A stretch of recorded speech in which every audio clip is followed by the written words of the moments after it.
Olá, sejam bem-vindos a mais uma videoaula de língua portuguesa, hoje com o tema verbos, como vocês haviam já solicitado.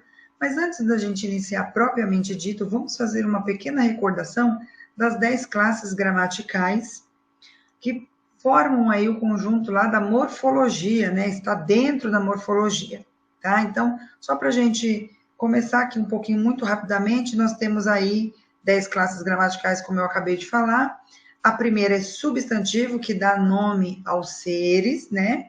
O artigo, palavra que coloca antes do substantivo, para a gente determinar aí um modo particular de alguma coisa. Nós temos também o quê? O adjetivo, que dá qualidade, defeito, características ao substantivo, ou alguma, né, para expressar alguma coisa. Nós temos o numeral, que exprime aí o que? Uma quantidade.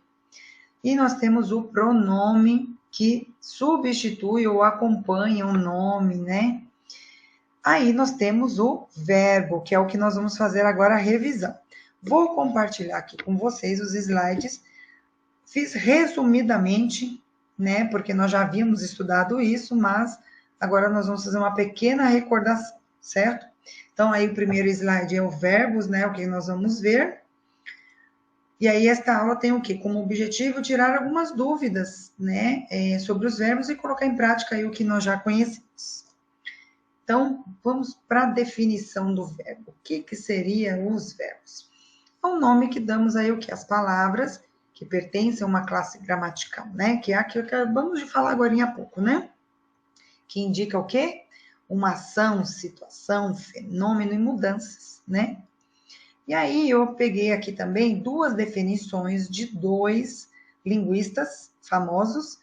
Um é o Domingos Segala, que fala que verbo é uma palavra que exprime ação, estado, fato ou fenômeno. E o outro é o Celso Cunha, que diz que verbo é uma palavra de forma variável que exprime o que se passa. Isto é o quê? Um acontecimento representado no tempo, né? Só para a gente poder se situar aí um pouquinho. E aí, vocês vão me perguntar como é que nós identificamos se aquela palavra é um verbo. Para a gente identificar um verbo, a gente primeiro precisa fazer o quê? Nós precisamos pensar se esta palavra ela indica uma ação, um fenômeno. Igual este menininho que está aí do lado, ele está boxeando uma bola. Então, boxear ou lutar, no caso, né, seria verbos, porque são ações, né? Também o que a gente pode pensar? Se está relacionado a algum sujeito, algum pronome pessoal. Vocês lembram do pronome? Eu, tu, ele, elas? Pronome pessoal, né? E também se tem uma terminação com final que ar, er e ir. Isso já dá indícios de que é uma ação, um verbo, né? Prosseguindo aí, que estrutura? Qual que é a estrutura dos verbos? Então, uma palavra que tem uma forma verbal, ela apresenta alguns elementos. Que elementos seriam esses? Seriam o radical e a desinência. O radical do verbo, o que seria? É a parte invariável, que não vai mudar. E ela possui um significado, que indica aí qual é a ação que ele se refere. Então, nós temos aí o verbo brincar, o radical dele é brink, tem a vogal temática A e a desinência R. Então, fica brincar. Aí nós temos outro exemplo aí do brincamos, do correr, do partir. Tá bem explicadinho aí nesse quadrinho aí, né? Dando sequência aqui, como que nós identificamos se a flexão, uma flexão do verbo, né? O que seria essa flexão do verbo? Então, dentro da língua portuguesa, nós temos 3 modos verbais, que seria o indicativo, o subjuntivo e o imperativo. Eles são usados para indicar o quê? Diferentes intenções, situações de quem fala. Vamos ver aqui um pouquinho de cada um, tá? Lembrando que se vocês tiverem outras dúvidas, pode preencher aí e colocar no chat, que depois eu vou ler os comentários, ou no e-mail da professora, tá? Que vocês já sabem que eu havia já passado. Mas vamos voltando aqui, então, quais são as diferenças aí que nós podemos ver. Então, dentro do modo indicativo, o que é? É usado para expressar o quê? Uma ação real, que realmente acontece, que está acontecendo naquele momento, é concreto.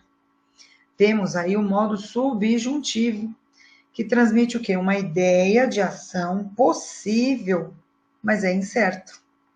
Ao contrário do indicativo, que é concreto, né? Usamos para expressar essa ação que tem chance de quê? De acontecer. Esse aí é o modo subjuntivo. Temos ainda o modo imperativo, né? Que transmite o quê? Um pedido, ordem, uma correção ou um conselho. A pessoa que está falando exige algo. Falando o quê? Que deseja que se faça alguma coisa. Logo, logo nos próximos slides a gente vai ver aí alguns exemplos, aí eu acho que vai ficar um pouco melhor, né? Voltando aqui, neste modo, a pessoa, o que é? Ela é direcionada ao quê? A cumprir uma ação ou um pedido do que foi feito. E aí, como eu havia falado, nós vamos ver alguns exemplos de orações, de frases, né? Orações, para a gente ver, para tentar identificar aí o verbo dentro da oração. Então, o primeiro exemplo aí que vocês estão vendo no slide é os meninos visitam a exposição de Leonardo da Vinci. Eu esqueci aí de Leonardo, né? O que tem nessa primeira frase aí? Nós temos o verbo visitar, porém ele está conjugado. E do modo que ele está conjugado na ação do presente, quer dizer, visitam, quer dizer, os meninos estão visitando naquele momento, que é uma coisa concreta. A segunda frase, a menina tirou boas notas. Tirou, tirar, é o verbo, é a ação.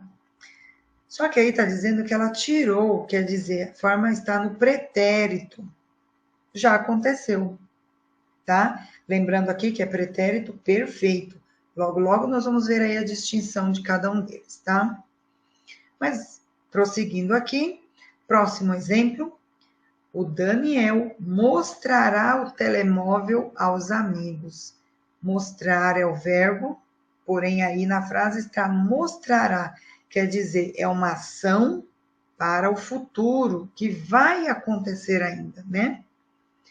A Carolina estava na escola.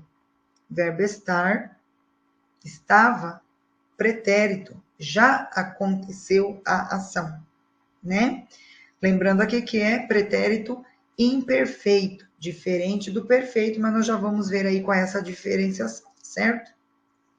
E por fim, nós temos uma outra frase aqui, a Marta adoeceu. Nessa forma aí, nós temos aí pretérito perfeito, né, do verbo adoecer. Está indicando aí o quê?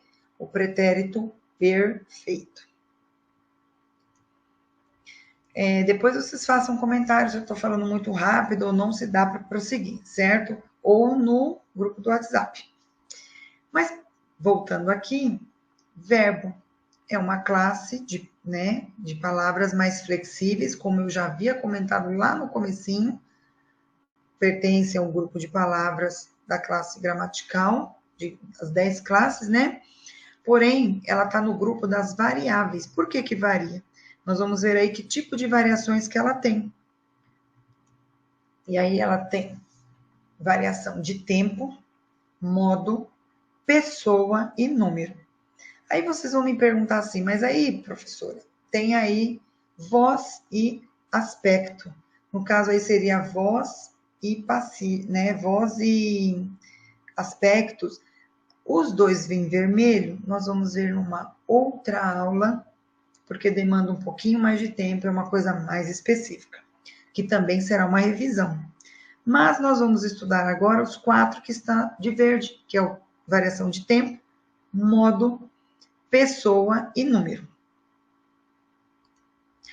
Flexão de tempo. O que vai nos dizer? Que é o momento em que ocorreu ou deve ocorrer uma ação, né? E aí eles são chamados de tempos verbais. Então, flexão, logo a gente faz associação aí aos tempos verbais. E aí nós temos 3 básicos, né? Ação do passado, que nós falamos que é pretérito, aconteceu antes da fala da pessoa, ou da situação. Ação do presente, que está acontecendo naquele momento. E a ação do futuro, que acontecerá.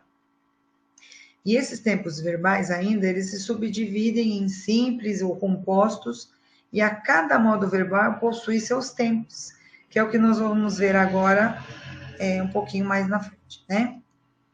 Então, dando sequência aqui, nos tempos verbais, nós temos aí o modo indicativo. Esse tempo do modo indicativo exprime o quê? Os acontecimentos precisos e podem ser divididos em simples, só precisa de um verbo, e compostos, que precisa do verbo auxiliar mais o verbo principal. Ao todo, nós temos 6 tempos verbais simples e 4 compostos. E aí, antes de vermos os exemplos, nós vamos entender aí o nome e a situação de cada um. Então, se tiver escrito pretérito, está no passado. Se estiver escrito imperfeito, é porque a ação começou e não terminou. Se estiver escrito perfeito, começou a ação, mas já acabou, lá no passado. E se estiver escrito mais que perfeito, é porque a ação o quê? Aconteceu, né? Começou e acabou antes de uma outra ação no passado. Nossa, professora, que difícil. E não é ao mesmo tempo, desde que nós pratiquemos. A gente já viu isso numa aula anterior, agora é a aula de revisão, só para vocês lembrarem algumas coisas. Exercícios, estará lá na plataforma que vocês já conhecem, e algumas dúvidas, novamente, repito, estará lá, você pode fazer o comentário ali, para depois eu te responder e tirar sua dúvida. Mas vamos prosseguir. Continuando aí, nós vamos ver aí o modo, né? Que modo que indica aí, né? O modo, ele indica atitude em relação a um fato apresentado. Então, o que nós temos aí de flexão? Modo indicativo, que a gente acabou de falar ali logo um pouquinho atrás, apresenta o quê? Um fato real, ação do verbo já concluído. Temos 3 exemplos. Os teus amigos foram ao cinema. Aquele cão morde e eu fui à escola esta manhã. Ações que já, né, aconteceu ali, fato real, né? Temos o modo subjuntivo, que exprime o quê? Uma possibilidade. É possível que eu vá amanhã ao cinema. Não é concreto. Uma dúvida. Talvez eu apareça por lá. Você não sabe se você vai ou não vai. E um desejo. Gostava que visses o filme. Né? É um desejo da pessoa. Aí nós temos o modo imperativo, que vai exprimir o quê? Uma ordem. Saia daí para fora. Estude, menino. Um conselho é a intenção, né, ao atravessar a rua. E um pedido, ajude-me a fazer o trabalho de casa. Dando sequência, nós vamos aqui agora termos a variação de pessoa. O verbo, tal como alguns pronomes, apresenta flexão de 3 pessoas gramaticais. Primeira, segunda e terceira pessoa, tanto pode ser do singular como do plural, como está aí no quadro para vocês verem. Primeira pessoa do singular, eu. Segunda pessoa, tu, que é uma variação que pode ser você, né? E terceira pessoa, ele ou ela. Ambos aí no singular. E aí eu coloquei aí um verbo gostar, conjugado, né? Eu gosto, tu gostas, ele gosta. Ou eu gostei, tu gostastes, ele gostou, né? E nós temos a primeira, segunda e terceira do plural. Nós gostamos, vós gosteis, e eles gostaram, né? Gostam. E nós gostamos, vós gostastes, eles gostaram. Dando aí sequência, tem a variação de número, singular e plural, né? E aí a gente consegue ver através da flexão de pessoa, né? Da variação lá de pessoas. Elas andam juntinhas. E, por fim, eu espero que dê, não sei se eu falei um pouco rápido, mas eu espero que nos ajude, né, um pouquinho para vocês estudarem. E antes de eu estar finalizando aqui, eu vou sugerir aqui um jogo que eu vou só passar aqui a parte da preparação, porque vai ser aplicado em aula, tá? Então, o que precisa aí? Para jogar, vocês precisam estudar novamente, fazer uma releitura do que é os verbos. Peguem o material todo que está lá na plataforma, que eu já havia passado para vocês, e as cartinhas, vocês vão ter que cortar para formar aí em um formato de baralho, né? Para começar o jogo, nós temos aqui algumas instruções, tá? Na aula eu vou relembrá-los e vou refalar para vocês. Mas aqui, só para ter uma ideia, escolhe o chefe do jogo, quem vai fazer aí a transmissão dos grupos, né? E é ele que abre o livro. Eu coloquei aqui do sítio dos verbos, mas eu me enganei. É da plataforma lá que tem os modelinhos, né? E você vai mandando eles escreverem uma forma verbal para cada carta. Na verdade, isso aí vai variar, porque eu já coloquei lá. Depois você vai distribuir este baralho para os grupos, em partes iguais. E aí, nesse jogo, você pode começar com qualquer carta, ou com qualquer pessoa, qualquer carta. E aí, depende aí, ó, porque distribuir. Aí, nesse jogo, você pode começar com qualquer carta, né? Porque vai ganhar quem terminar todas as cartas. Depois, cada jogador, na sua vez, tem o direito de jogar uma carta e fazer sua escolha. E vamos ver mais um pouquinho aqui. Se o jogador acertou, ele coloca a carta à sua frente para o fim, depois contar aí a pontuação, tá? O jogador seguinte, se acertar, também pode recolher todas as cartas que estão no centro. E quando todas as cartas tiverem sido jogadas, vai se fazer a contagem aí de um ponto. Isso é um jogo. Tem outras variações de outros jogos, né? Eu espero que vocês tenham gostado. Novamente, eu vou falar aqui comentários, dúvidas, vocês coloquem no chat ou manda no e-mail. E para a próxima videoaula que nós vamos fazer, nós vamos falar de voz passiva, voz ativa, que é a segunda parte da revisão, que está dentro do grupo de verbos. Até a próxima aula e nos vemos, né? Até logo!